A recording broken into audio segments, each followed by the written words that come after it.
Hello everyone, welcome back to my channel. In this video I will show you how to do NVT ensemble calculation, and actually this is very simple. Everything else is the same except that we change step 3, and the change is also very straightforward. We just need to add one line in the input file, that's all. Before that, I would like to review the steps that we are going to do. So the first step is to relax the electrons, and the second step is to add some random displacement on the ions so that we make the ions deviate from the equilibrium position, and then they will move if we turn on molecular dynamics.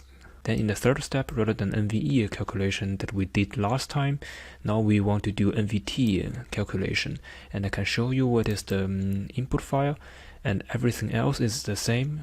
I changed the n step to 2000, but of course you can set it to anything you like. And then the only difference is here, that we control the ionic temperature using Noisy-Hover thermostat, and this is the parameter for the Noisy-Hover thermostat, and this is the target temperature in Kelvin. So we want the system to relax at 40 Kelvin.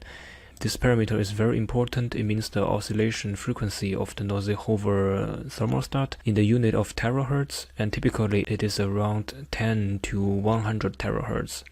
Usually you should choose this value to make it match with the vibration spectrum of the system. For example, we are dealing with silicon here, and silicon has a phonon frequency from 0 to 15 terahertz, if you remember my previous video. So if you search on the internet about the silicon system, people may suggest this parameter to be 3 or 5 or 7, which is within the range of the phonon frequency. To me, I think this is just a parameter that you need to try different values and see how the system thermalizes. And in my case, I think that 25 works good for me. This value basically means that how the system couples to the thermostat, and the vibrational modes nearby this frequency will thermalize much quicker. So it's better to set this frequency on top of some of the vibrational modes of the system. Otherwise the thermalization is very slow. But of course, if you can wait long enough, it will anyhow thermalize. Okay, so I will not do the calculation here because it is time consuming, but this is the output file, and we have the important output file here, which contains the steps, time, kinetic energy, and ionic temperature, and total energy. Yeah, and then we can actually plot with GNU plot.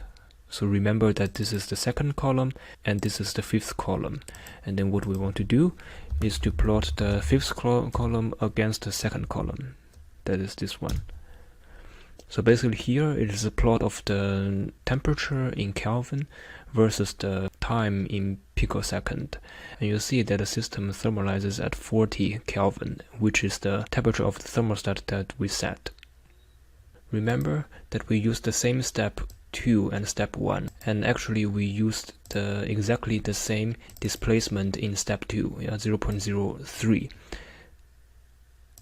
Because of that, if we do NVE calculation in step 3, we would expect the temperature to be around 1.6 Kelvin, but now it thermalizes around 40 Kelvin, which means that our Noisy-Hover thermostat works quite well.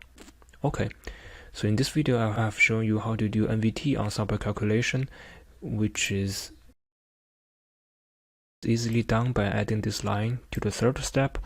And if you learned something from my video, I appreciate your like or subscribe to my channel, and I hope to see you next time.